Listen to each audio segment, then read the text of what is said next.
Good afternoon, all present here. I hope my voice is audible. We welcome you all third day of Microsoft Filter Design Workshop. So, since yesterday we discussed the design aspects and we have taken a low-pass filter design example. And today I will demonstrate how to realize this microchip structure what we have designed yesterday in the electromagnetic tool. And for today's session, we are going to learn how to design the filter using ANSYS electronic desktop that includes the HFSS to high frequency structure simulator.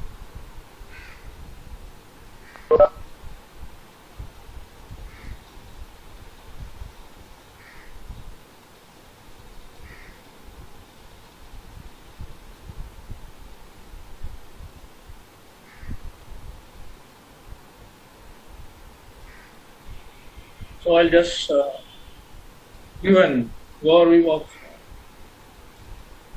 what we are going to do today. So today's session is about designing low pass filter what we discussed using ANSYS software. So this is what we have discussed in the last 2 days. A microstrip realization of a LC ladder type low pass filter. We have taken a design example for 1 GHz cutoff frequency, and we got this design parameters for the microstrip line width for the required impedance. And finally, we get this layout. This is a layout which we have simulated. And for this layout, we expect to get a graph similar to this. So S21 will show the frequency response of the transfer function. So after the cutoff frequency, the gain falls down. So we will realize the structure in ANSYS microstrip 2, and then we'll see what response we are to get. Before starting with the ANSYS, let us see what are the various applications where you can use the ANSYS HFSS software. So it could be used for most of the microwave applications, right in IC design, particularly when you are designing RF amplifiers, RF LNAs, low noise amplifiers, mixers, and then if you are realizing IC inductors. So all this could be done in this ANSYS HFSS tool. Apart from that, in IC packaging also we use this tool to study the electromagnetic interference. In that domain, actually, most of the people don't work, but it's a highly demanding area, electromagnetic comparatively. You don't restrict to just antennas or filters. You just explore the field of electromagnetic compatibility because that has to go demand in the current field. Actually. Then we can easily do antennas, arrays, filters, any microchip structure or a waveguide structure, any micro component can be modeled and analyzed in this tool. So, in today's session, what we are going to see is the creation of that microchip structure, what we discussed yesterday, and then analyzing that frequency response of the structure with the ANSYS HFSS software.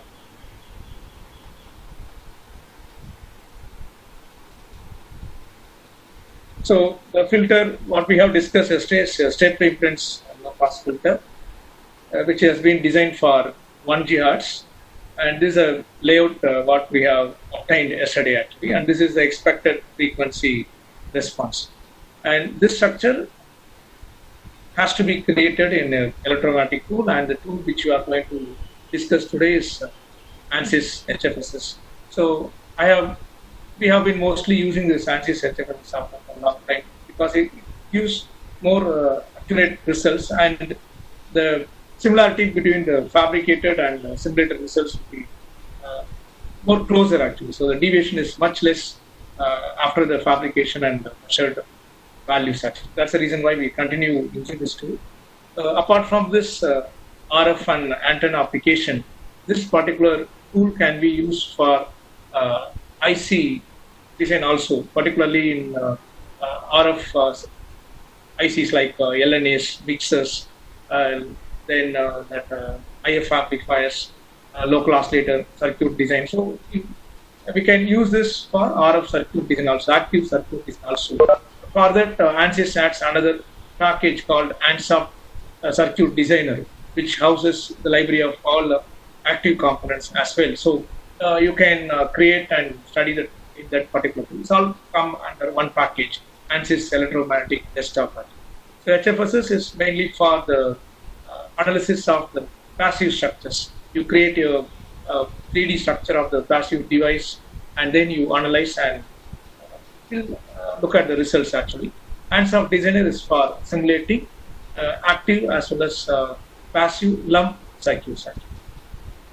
And this could be used for packaging also. In IC packaging also, we can use this tool for analysis of electromagnetic interference. This electromagnetic interference has a good demand in the RF industry actually. So most of the people restrict to antenna and filter some kind of component. But if you have more exposure to the electromagnetic compatibility and design for EMC, then we'll have more scope.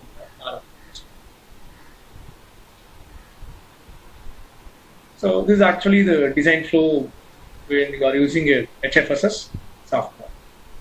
So we create the design structure in the tool, and then we set boundary condition, and then we have to excite the structure at which point you are going to excite your structure. That has to be equal, and then you mention the sweep, frequency sweep, what's the range you are going to analyze. Then you will get 2D as well as 3D plots based on your structure actually. So if the results are not converging, then you can go back and redesign, and it's a iterative process until you arrive at the expected values. And this tool particularly uses finite element method for solving the structure actually. So the accuracy is fairly good, and it's good for planar as well as a 3D structure actually. You have other tools. They may be good for planar structures like only the microchip circuits, but HFSS can be used for both planar as well as a three-dimensional structure like your waveguide component, anything. For all this, it will give you a better accurate results when compared. And when you are going to create your structure in this ANSYS electromagnetic tool, we should draw the structure with respect to a rectangular coordinate system. X, Y, Z systems. So the diagram, the structure of the filter has been pointed with the values of the rectangular coordinates at specific point. What is the rectangular coordinate at specific points of this structure, so that you can easily understand when I demonstrate with this ANSYS HFSS tool. How do we get that values of X, Y, and that will be able to follow if you know this structure. So this is the origin where the values will be 0, 0, 0, and this is the x-axis and this is the y, and z is pointing upward. Actually, the three-dimensional system, z is pointing upward. So now I'll just show the image. Once you create that microstrip filter in HFSS, this is how it's going to look. And after analysis, we'll be getting. So from this, we could see how the microstrip filter will behave for various frequency ranges. So this part will now see with a tool. So I'm just opening my window.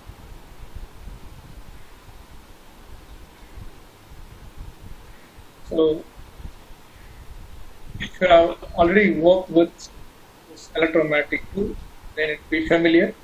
For beginners, I will explain slowly so that we'll be able to follow. So once you learn how to draw one structure, then you can carry forward and create any structure, or whether it is antenna or whatever, you can carry forward. So once the software is installed, you can open that. We are going to demonstrate with ANSYS 2019. This is what we have in our university.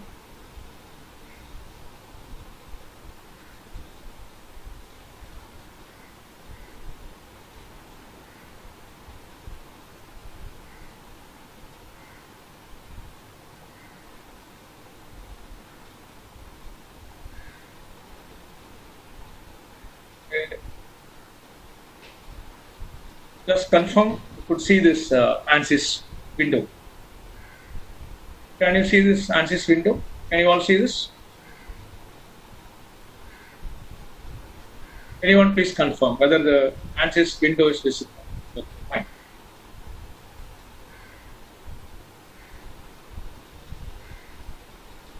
So once you open your ANSYS software, and it's now available as ANSYS Electronic Desktop, and in this they have included ANSYS Designer, ANSYS Maxwell, and then HFSS and other tools for complete analysis of RF system.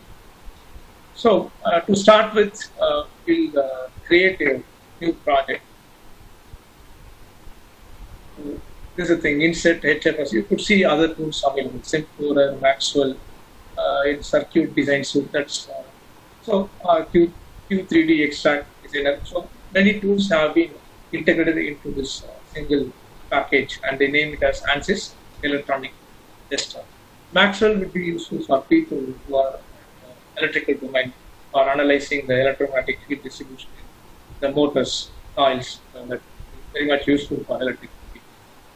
And circuit design tool will be useful for active and passive lump circuit design. That's ANSYS designer. So you have to initially use this insert HFSS design. Once you choose this, you will get this window. You will get some project name.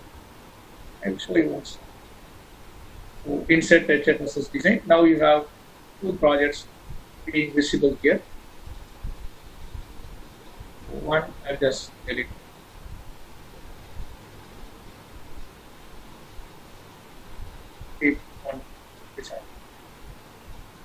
So now what's our job? We have to create the three-dimensional structure of the microstrip filter. So as we have seen, we have to create the patches on a substrate. First we'll choose a substrate material, and then over that we have to draw the patch. So first let us create the substrate for making your microstrip filter. The substrate is a box kind of thing. It's a three-dimensional structure. So I'll take a box. And I'm going to draw a box. So you can draw anywhere in this box space. It's not an issue actually. And once you create a box here, that reflects in this model window. This is the workspace window, and this is the model window where it shows all the objects you are creating in your design. So now you have created a rectangular box which will be acting as the substrate. So first let us give a name to this model box. So it shows box 1, so I'll give some name. So it is going to be the substrate. So I'll give the name substrate. And you can choose any color if you want to distinguish them. You can choose different colors. It's only for your visibility. You can choose the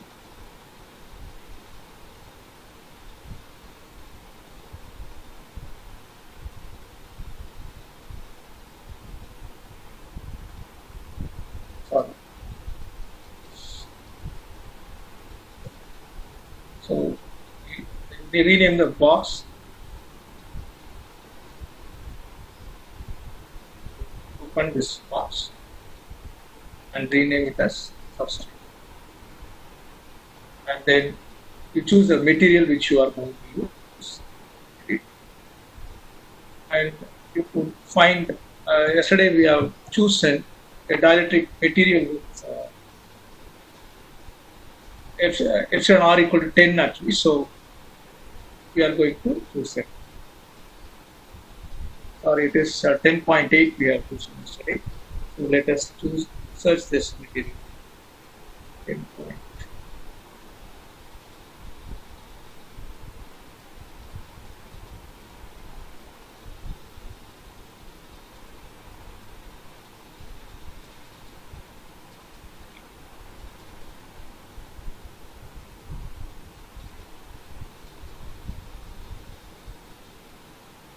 So the closest available is 10.2. Let us take this RP Durite, and it has an permeability of 10.2. RT Durite has different materials. So For antenna design, this 5880 is more common, where the relative permit is 2.2. For other microstrips and couplers, this could be good actually with high dielectric constant. So I'll give. So we are chosen. So just RP2 right with dielectric constant 10 point. Okay. So color is optional. If you want to assign color to your object, you can choose some color. It's just for visibility. Then apply. So I assigned what material to be used for the substrate, and now we have to assign the dimension. What should be the dimension of the substrate? So the dimension we have to make. So this picture. So how to calculate the dimension of the substrate? See, this structure has to be created on that substrate, right? So what we can do is you can give some generally lambda g by 4 on the left and right. You can give here the maximum width of this microstrip line is 4 mm. So I'll just give 5 mm on the top and 5 mm to the left and right. I'll give 5 mm space here. So that will decide the total width of this substrate. So the total substrate width is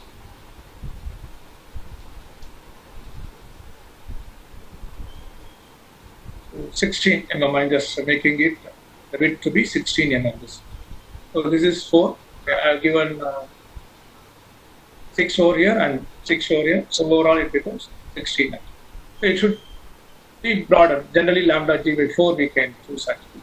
Here we are choosing 6 mm from the left and 6 mm from the right. So total width becomes 6 plus 6, 12.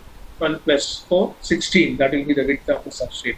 And length of the substrate, it should cover this microstrip copper structure, right? So its first segment length is 7 mm, then 9.81, and another 7.1 here, 9.81, and then 7 mm here. So you totally add all this. This will come up to 40.73. So the length of the substrate should be, the y dimension should be 40.73, and the x dimension, this is the width, x dimension should be 16 mm, right? So this is how we should get the size of the substrate. We are calculating only for this patch element, right? For the filter. So the substrate. Sir, how you calculate that width of the substrate? Kindly repeat it. Okay. So we know the maximum width of this line is 4 mm, right? This is the maximum width of the microstrip line for this realization of capacitance, right? So we should have sufficient gap here. The general rule is lambda g by 4. You can have a space of lambda g by 4 to the left and lambda g by 4 to the right actually. Lambda guide wavelength you should calculate and then divide by 4, that you can keep here. So here I have chosen 6 mm gap actually. So roughly it's close to that lambda g. I didn't calculate, I have just left 6 mm gap to the left side of this patch and 6 mm to the right. So total length, if you see 6 plus 6, 12, along with this 4 mm of this patch, total width would be 16.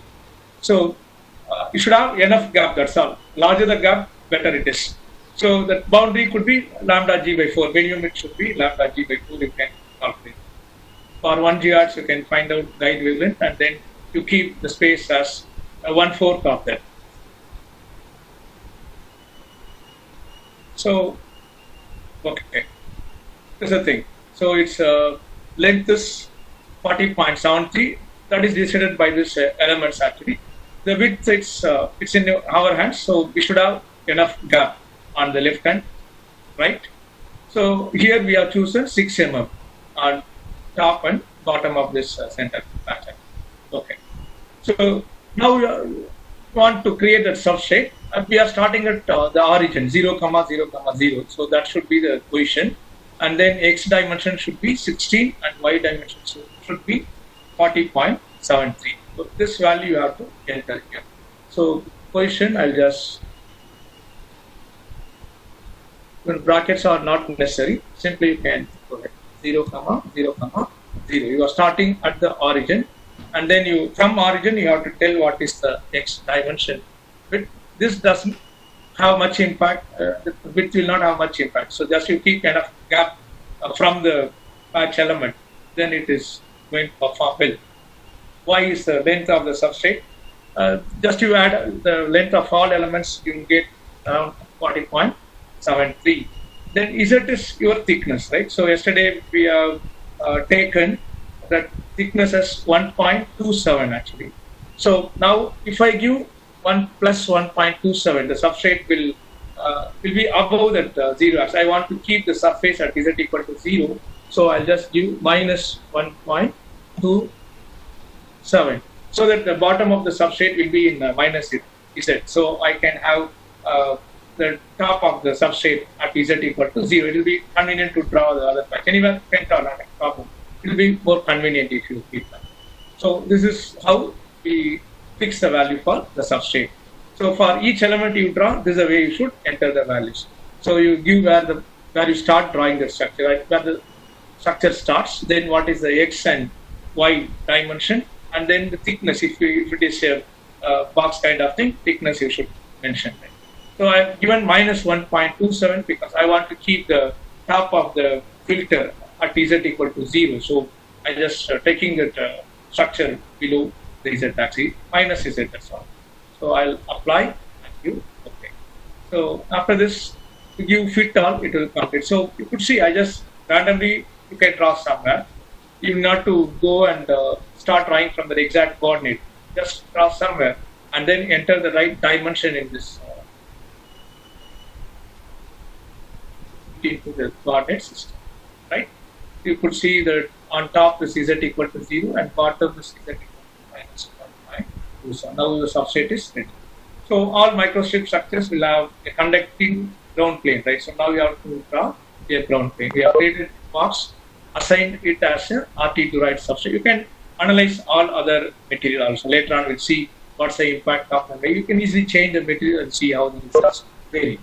So box is over. We have created it, enter the right dimension, and then we have entered what material it is. Now the next job is to let us finish the ground plane.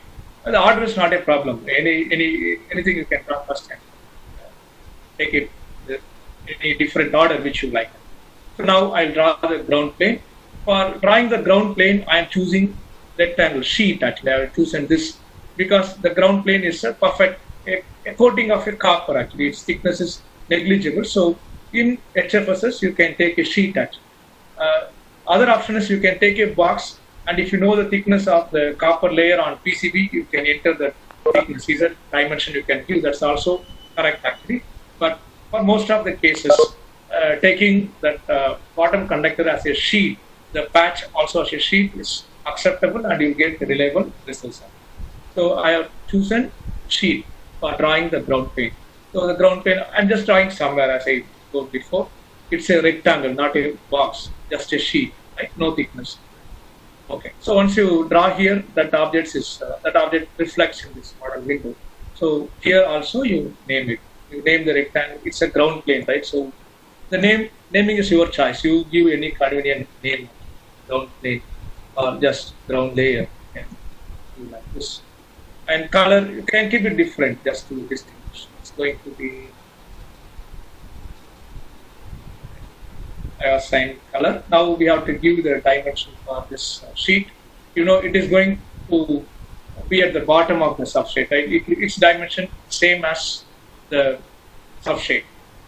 So position 0, y is 0, x is 0, z, the ground plane comes at the bottom, right? So the bottom of the substrate is at z equal to minus 1.27. That's what we have given. So I give here minus 1 because I'm drawing the ground plane at the bottom of the substrate. So minus 1, z is minus 1.27. So x size is same as your substrate. It is 16 mm. All the dimensions are set to mm. So just give the values alone. And the y dimension is 40.73. So now it is done. You can cross check. You select this ground layer. And you can rotate this object by clicking on this rotate option. You have rotate option here. You can just select rotate option, then pick the pointer on the structure and hold your mouse, then you can. We gave a different color. When you click on create rectangle, you will see this right now. So below that substrate, we have drawn that ground plane. Okay? And we have not told what material it is, whether it is copper or aluminum. That we have not told, right? So to assign material property, you can select this ground layer, right click. Then for sheets, you can't assign material. Actually, you have to tell its property, whether it is a perfect electrical conductor or a magnetic conductor. Like so, we will assign boundaries for sheets. Actually. So assign boundary. You could see you can make it a perfect electrical conductor, a perfect magnetic material, anything. So I'll just give perfect E. It is it's for indicating that it is a perfect electrical conductor. It's a perfect conducting surface. So for the patches 2, we can follow the same method. No need to draw a box and enter the right thickness. We can take a sheet and proceed. So ground layer is finished, and then we have also finished the substrate. So next we have to draw the patch. So fit all will keep the structure the center of the axis. Pan, can click pan and you'll be able to, if you keep the pointer on this object and hold the mouse, you can move it anywhere. That's pan. Rotate is for rotating this object, and orient is to just keep in this way. This is a default position, right? So if you click orient, it will go into this right position. Okay. So now let us start drawing this patch. First patch is the 50 ohm impedance patch, and its length is 7 mm, and width is more important. If you slightly change the width, its impedance will drastically change. But the length, only if you have larger change the length, you have change in it. Width is more important. Okay. So now we have to draw this structure exactly at the center of this, right? So from at the center we have to draw the patch. So you can find where is that center. Click on this. The total length is 60. So the middle point would be 8, right? The center point in this x-axis would be 8, and we need a width of 0.1 mm, right? So from center I'll go 0.55 mm to the left. Just 8 minus 0.55, because 1.1 by 2 will be 0.55. So you subtract that from 8, you get 7.45. So this is where you have to start drawing this. So x value is 7.55 and y value is 0 here, and z is 0. I'm just drawing this on the top of the substrate. So this is where I'm going to start drawing. So the starting position for this 50 ohm element is 7.45, 0, 0. Then x dimension could be, you could that it is this length and width. X is 1.1 mm and y is this 7 mm. Then you get this, right? So I'll choose a rectangle and just randomly draw here. Then you go here and name it as. We have strip lines of different impedance. So let us use the impedance for better clarity. 50 ohm line. This 50 ohm line 1, because 2 lines will come for 50 ohms. And then let us use some color here. I'll choose this. Anything you can choose. It's nice. And apply. So we got this rectangle, and then we have to enter the dimension. So I told you how to arrive at the dimension. It should be with respect to the center of the substrate in the x-axis. So it is 7.45, right? 7.45, and y is 0. Z is also 0. That's where we are starting. And then z-axis length, you need a width of 1.1 mm, and y length is 7 mm, right? Okay. So you can calculate this 1.1 mm width and 7 mm length of microstrip line will have an impedance of around exactly 50 ohms. I told you you can use a microstrip line calculator. You need to struggle with any big equations. Apply. You got this. So if you have made any mistake in the dimension, it will say, I will show this. You have drawn something like you made a mistake, something like this. So you could see the structure will not orient in that right position. So you can correct it.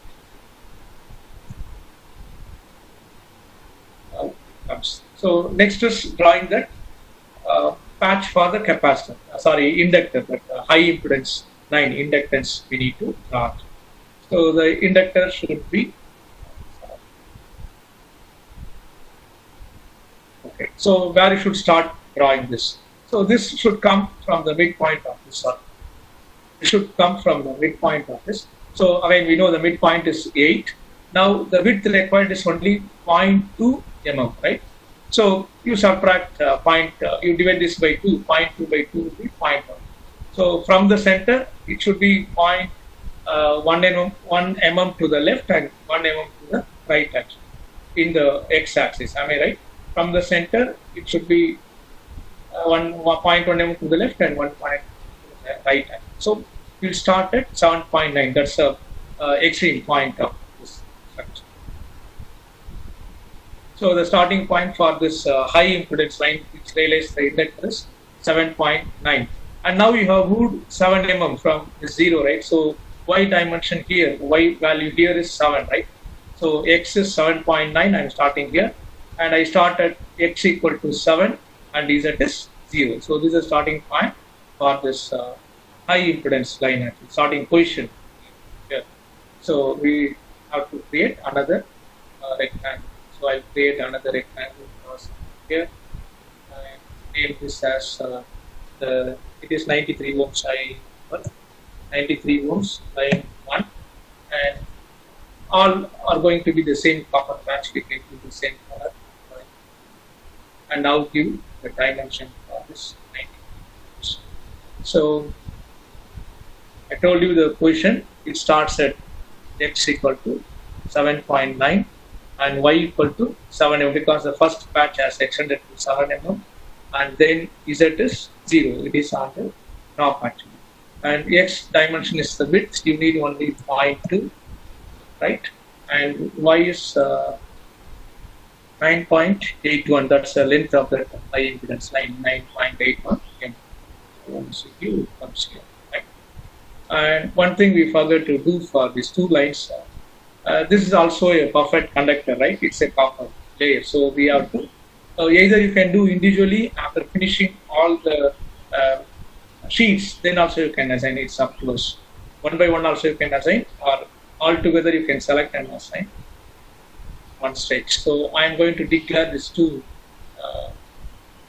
layer sheet as a perfect electrical conductor. So select it, assign boundary, you go to perfect, you select perfect E. So just we are telling these are perfect electrical conductor. Okay, then one more we have to select. So again another patch. So once you assign perfect that boundary condition, you could see this. So all the three are perfect here, and this is just you can cross check. If anything is unassigned, it should be done. Okay, then I draw another sheet here. You get here, and this is going to be that low impedance, 24 ohms. I remember. So 24 ohms line. Say this is going to be one line only. Okay, 24 ohms line.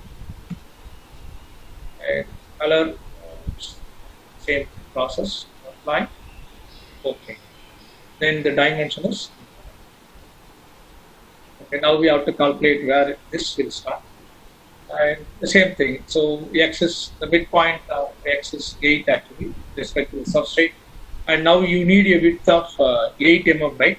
So from center, 2 mm to the left and 2 mm to the right actually. So starting point would be 6 actually. The center point is 8.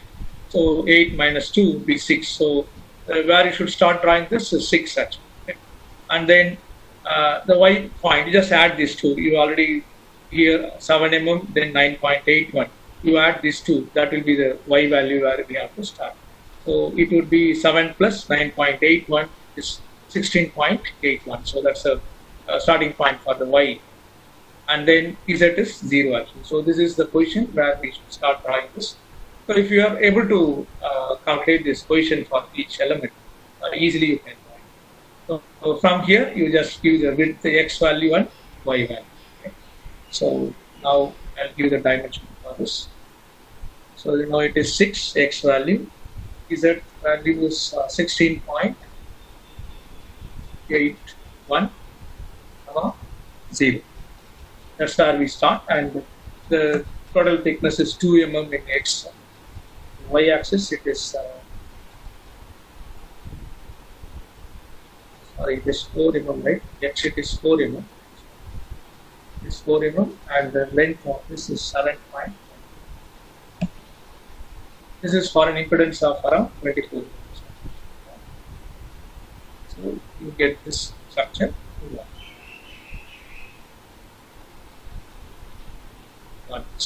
Again, you assign this as perfect electrical conductor. Select that, assign boundary, perfect. This is over. So now we have to draw another. So we have the option to duplicate, but if you learn to fix this coordinate, then it will be easy to draw any complex. Okay, so now again it is the same thickness, right? So x value is 7.9, and the length only you have to add this also now to this. But 16.81 plus this is 7.1, so it will become 23.92, and Z is 0. So this is the starting position for this second high impedance line, and its length is same, 9.81, and it's point. So we will enter this. Create another sheet. In this workspace, anywhere you draw, start a draw. So let us give a name. This 93 ohms line. Line 2 I'll mention. So give some and then apply. And assign boundary dimension. Give the dimension. So the starting position is I told you it is 7.9 and 3.92, and 7.9 x. This the x value at where we start, and y value where we start is 23.92, and z is 0. It's on the top plane. Then x dimension you need a thickness of 0.2, and then y dimension is 9.81. Okay. So apply. So we have got this, and ensure that there is no air gap. But if you calculate the dimension perfectly, there will be a discontinuity structure. Just be in touch with the other structure. Next thing, another 50 ohms line we should draw here. So what's left over? It's unassigned, right? So assign this as perfect. Sign, excitation, so boundary, perfect. And then the last one, other field line. So take a sheet, rename this. This is a 50 ohms line, right? 50 ohms, line 2 we can use. Okay. So we have got this, then enter the dimension. So for this array, it is at 7.45 because its thickness is 1.1. You subtract 8 minus 0.55, you get 7.45 from 45. And the length is now 33 points. Y value is 33 points. Because here we are at this point, x is 7.45, y is 33.73, and z is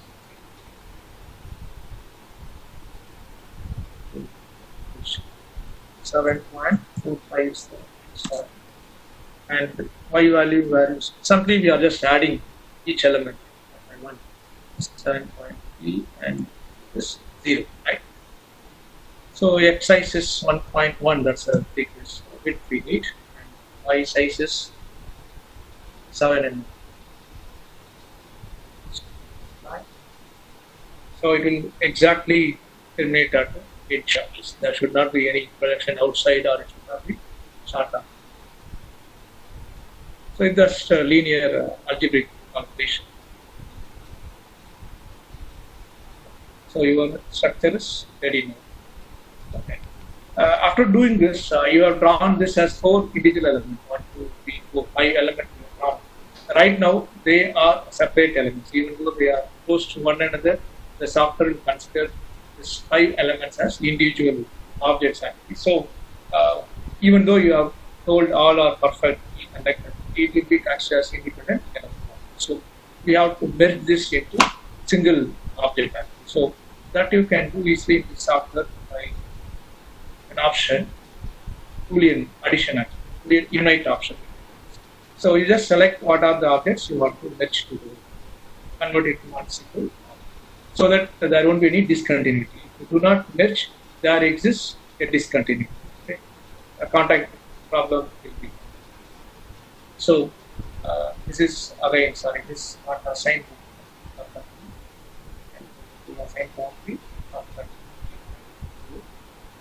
Now select knowledge, 24 ohms line, 50 ohms line. This is sorting itself in alphabetic order. So assign perfectly. Okay. Right. Not the ground layer. Ground layer is separate, right? Only this 4. What is there on the top, we have to unite. Ground layer is different. So after selecting all this 5 element, I just right click and you see this option edit. In edit, you choose Boolean and Boolean unite. So this will convert all this individual element into ones. You could see the difference. So earlier there was a boundary line separating the two things. Now the line is missing here. So it means it has been converted to a single switch of pattern. So this should be done, or else discontinuity will exist between each object. Okay, this is done. So what's next? The next job is you have created a 3D structure of your filter. You have to tell the software where you are going to excite, where you are going to apply input, and where you are going to take output. Right? So it's a symmetrical filter. You can apply input at any direction. Right? So that's called port creation. The next job is to create port for your structure. That is to tell where excitation should be applied. So I'm going to draw a port now. Before that, I just show you this. So where will you excite this structure? In this point, right? So in this region between this top 50 ohm conductor and the bottom ground, you'll be connecting your excitation, right? So that we should tell by drawing a port in the software. Okay?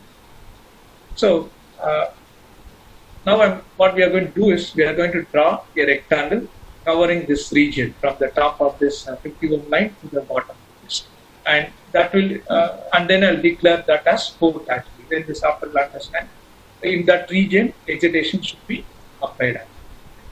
So this is also a sheet, but now we are drawing in a different axis. So far we have drawn in the XY plane, so now we have to draw in XZ plane. Right?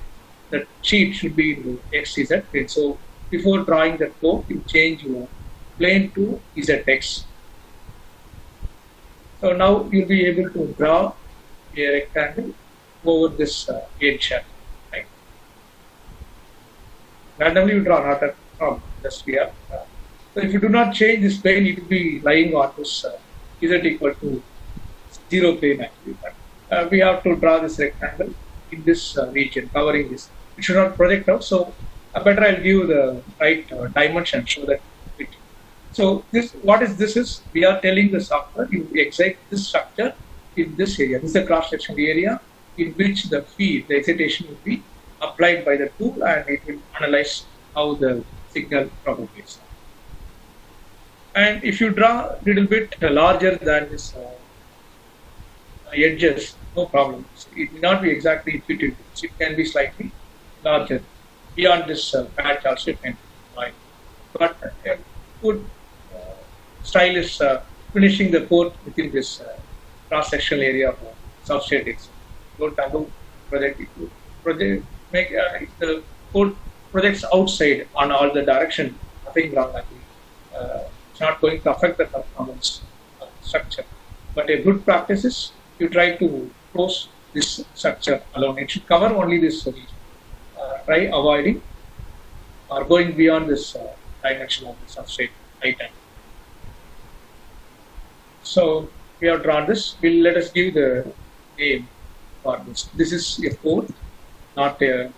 I'll give different color because it is not a part of the structure actually, and it is not going to be common. This is no way related to your structure. When you fabricate, this will not come out. This is only for the software. It requires port to be declared so that it can excite and analyze the performance of the structure you have created. So I have drawn a rectangle and named it as port. Then I'll give the right dimension. You know where it starts. This patch starts at 7.45, right? So the position is 7.45, and the width is 1.1 because it is 1.1. This width is 1.1, and this height is minus 1.27 because from here I'm drawing. Here I start at 7.45, where y equal to 0, z equal to 0, and then I keep the x value as 1.1 and z value as minus 1.27, so that exactly covers this portion. Okay, so that's a dimension of the 7.45, 0, 0 it is correct. X axis is 1.1, that width of that. It is same as the patch width, and then z size is minus 1.27. Y minus, it's going down. So we are starting here and we are telling the x direction, then y direction is negative because on the top z equal to 0, so y axis is equal to minus 1.27. Go down and it will fall. Now you could see it's exactly covering the edge of this 50 ohms line. So if it is larger, no problem, but it should not go inside the structure, or it should not come out of the structure. There should not be any air gap, or it should not go into the structure. Right? It should just be in touch, just next to the structure. So if you leave any air gap, you get error actually. So one side port we have declared, and now we have to tell this is a port to the software. By giving the name port, the software will not understand. We have to assign it to set port. It's only a naming, right? So I'll select port, right click, assign. This time I'm not choosing boundary, I'm choosing excitation because it is going to act as a port. Two port will be there, lump port and wave port. Mostly for microstrip transformers and filters, the wave port would be good. Sorry, lump port would be enough and go with the same thing. Lump port. We are telling this is a port. Then the software will ask you what is the impedance of the port. Q50 ohm, that's the standard value. And then it will ask for the direction of the field, whether the field direction is from bottom to top or from top to. That's the direction of the electric field we have to mention. So that you should indicate by drawing the integration line. So initially, when you give 50 ohms, it's showing this option, integration line none. But it's good to choose new line, and then once you select new line, you will see the pointer comes here automatically.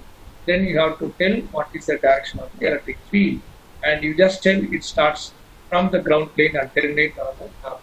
This is the direction of the electric field of the excitation. And this is how normally positive will be on top and ground will be at the bottom, right? So we have to define the direction. If you give none, the software will give its own excitation with its own field orientation. So it's not tough. Simply you can directly tell it. So just confirm it is 15 ohms, and then so port is declared now. See, this is port is declared as a lump port, and you could see it is not there. It is not part of the structure. In fabrication, this will not appear. Right? Okay. Then a filter has two port, right? It's a two port network. So we have to draw port on the other side as well, right? Either you can give here input here or that side. So it's a symmetrical. So we have to repeat the same thing on the other side also. So I just rotate this. There are options to duplicate electronic method, but just learn to draw at any given point. How to draw this at any given point you should draw. So I am not telling that two options. So here This is also XY plane, ZX plane, right? Okay, let us draw another rectangle here.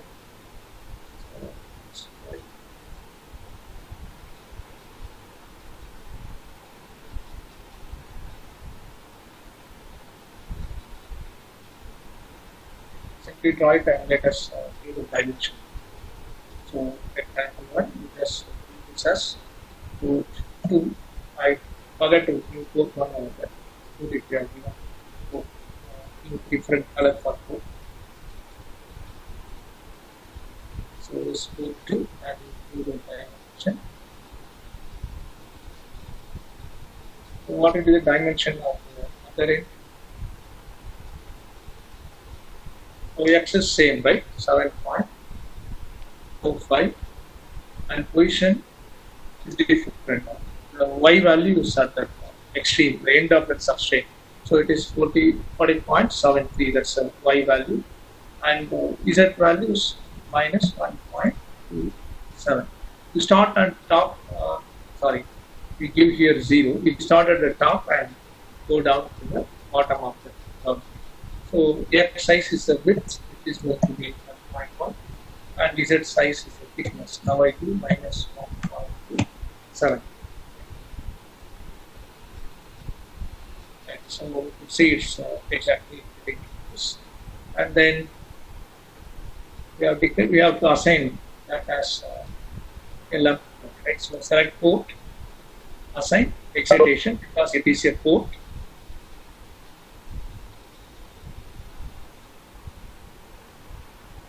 Assign excitation, lump port. Next, same thing happens here now. It asks for integration, right? You can put up then give next. Again, confirm 51. Okay.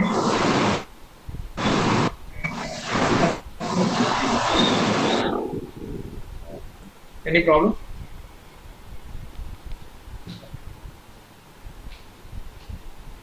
So now we have drawn the ports on both the sides. So I'll just click orient and then fit null, it goes to its position. So you have a port on the left and right side of this. The structure is done now. It's simple only, just drawing the structure on this CAD tool. Then now I can check whether my design aspects are correct, whether I have correctly created the 3D structure according to some tools. You have your option for HFSS validation check. So it will show the any problems there in design settings, 3D model, boundaries and excitation, mesh operation. So all these properties have been correctly set. What is missing is analysis setup. So what is analysis setup is, we haven't told now, we have not set the frequency range for which it has to be analyzed. That is analysis setup, and we'll do that now. So before that, in HFSS, any structure you create, you can close that with a air box actually. So for boundary calculation, the software requires a air box to be created actually.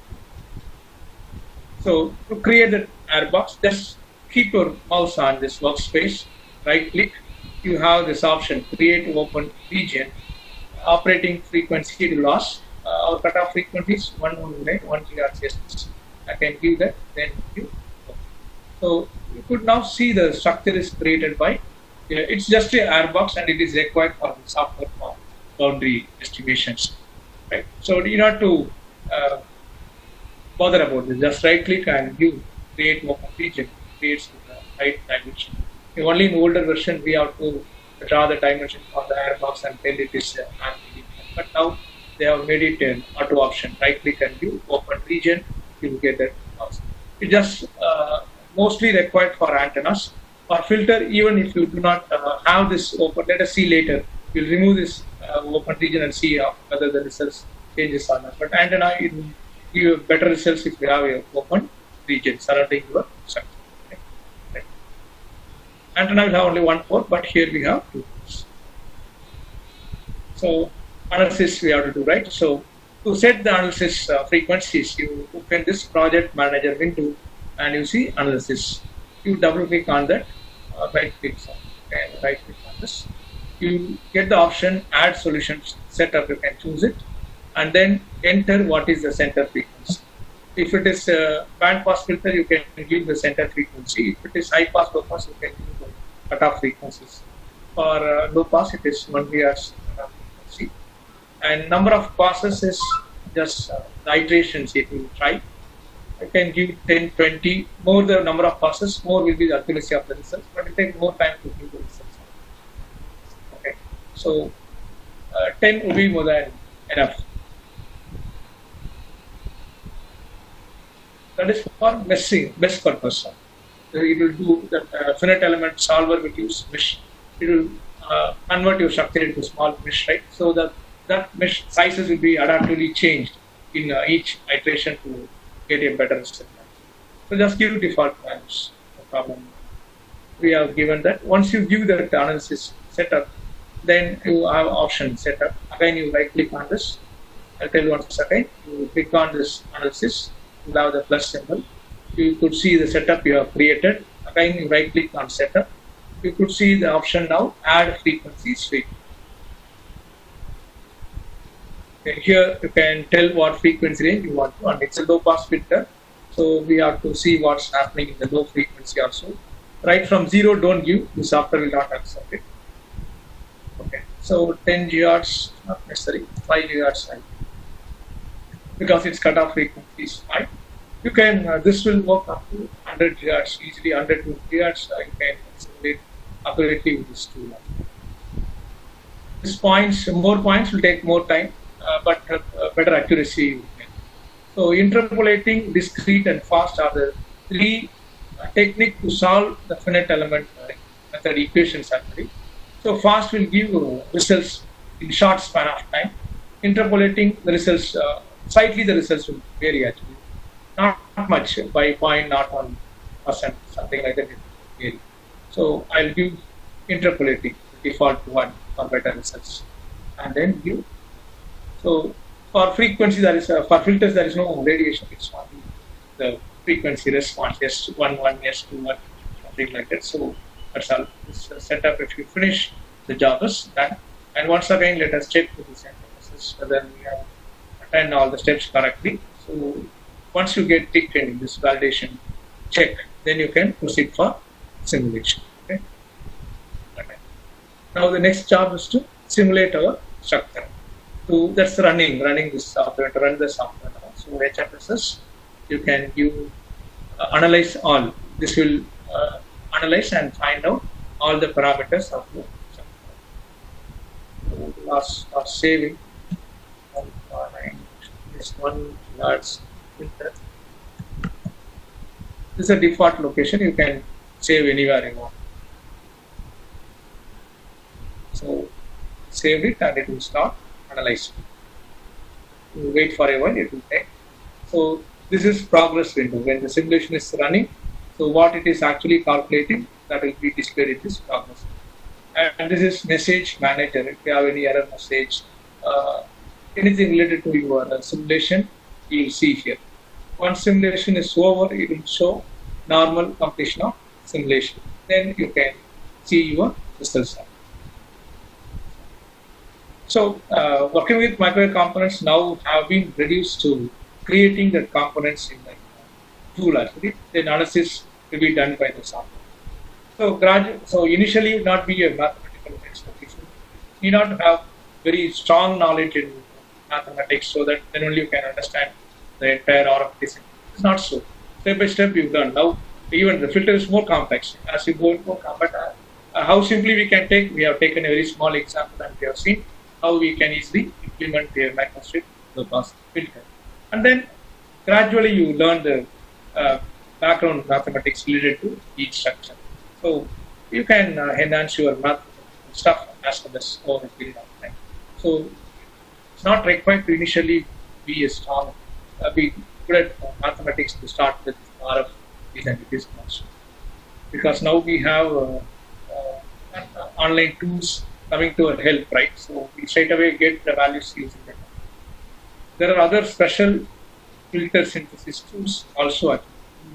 parameters, it will give all the values right from the lumped element to the microstrip structure. Another software, ADS, is there. It is good for automatic synthesis. You draw the lumped element circuit, and then automatically it will create the microstrip layout for your lumped elements. That option is available in ADS. But learning to calculate the dimension, that knowledge will be good so that you can work in any tool. Okay, so you could see this normal completion of simulation. After this, we can go and analyze the results. So to see the, yes, tell me, madam. Sir, for designing SIW filters, whether for that filters also lumped port is enough? Till now, I have designed it by you. I have excited by waveguide port. Is it wrong? No, it's not. The difference will be very less, ma'am. Regarding filter, whether you use a lump. Now I'll show you. Let us change this port to a wave port and see how the results vary. Actually, you can analyze it. So what I suggest you analyze in two types of port. So then we will fabricate and see which closely matches. Lump port is good at. But the difference will not be much. It's very less. That is, since I'm designing for substrate integrated waveguide filters, I have got this doubt. Okay. Actually, I have not worked in that surface SIW filter. That's why I'm not sure. Okay, sir. I have worked in this type, so I'll check and let you know. You put a message or mail to us, I will confirm that. Okay, sir. Okay. Not a problem. Easily you can change between the ports, and you can see whether you observed any difference with the lumped port. Have you tried it?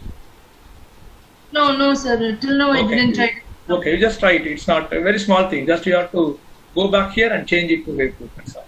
Oh, okay, sir. Okay.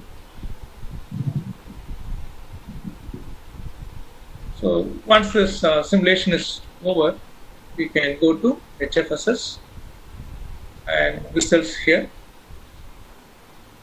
Create model solution data report. This you can take for rectangular plot. Other results is for antennas actually. For this filter, all these parameters would be given. So S11 is the return loss. What power you give at port 1 and how much power is reflected at port 1. And for transfer function, S21 will take. Power is applied at port 1 and output is observed at port 2 actually. This is the curve of interest. So I'll select this and the plot will be in decibels. The transfer function plot, it's a transfer function, right? S21, the ratio of output to input.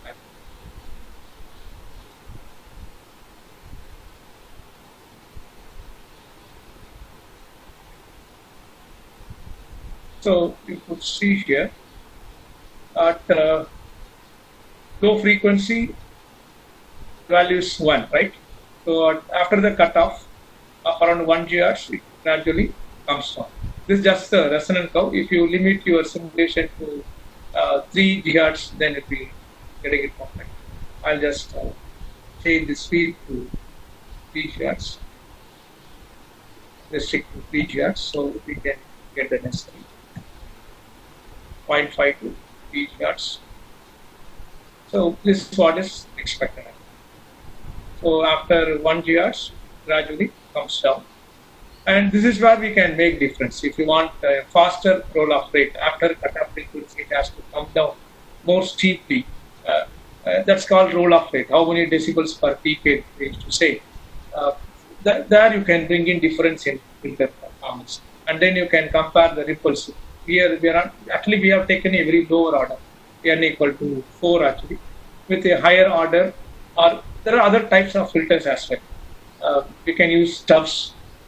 Other types also we can try to, that's analysis. You use this method and see what is the roll-off rate you get here, and then use the other technique and see, and do an analysis, and whichever design you get a better results, that you can conclude your paper with that.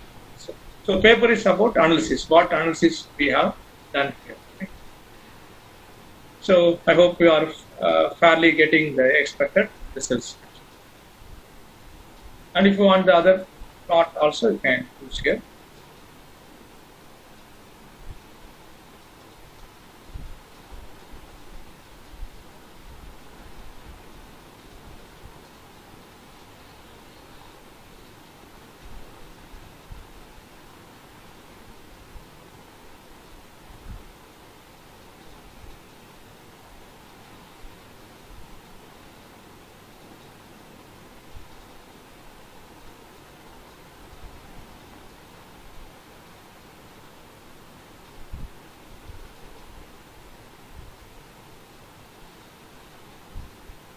then we can also see this S12.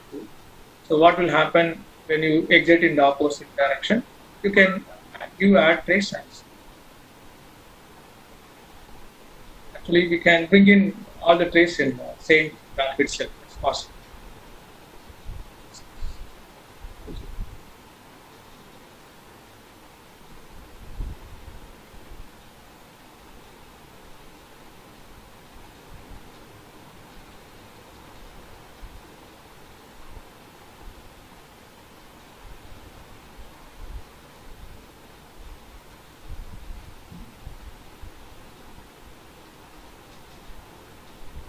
Okay.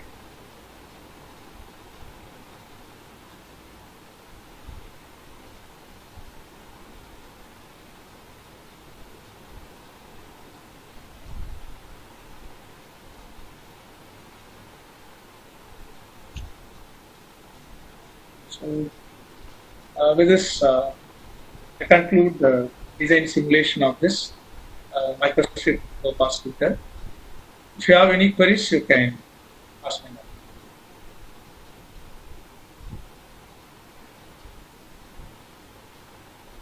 I hope you are able to follow.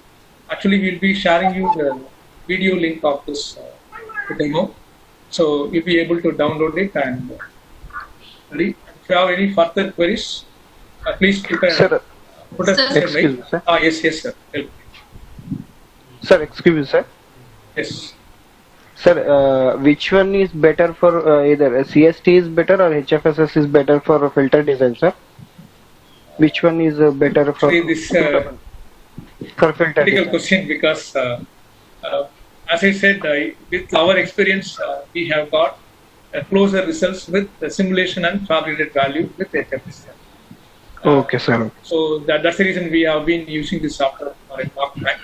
But maybe now, because I have not worked in CST and done fabrication, so I'll be wrong if I make such that. Okay. So, Okay. from our experience, we have After accuracy. fabrication also- Yes. That's the main After thing we should see. Fabrication, Okay, you sir. measure it and compare this. So with our experience, we have got better results with this HMSS so far. So we continue Okay. using this. Okay, sir. Sir? Yes, ma'am. Sir, I have attended from yesterday session only. So, Okay. will the day one First- content will be shared?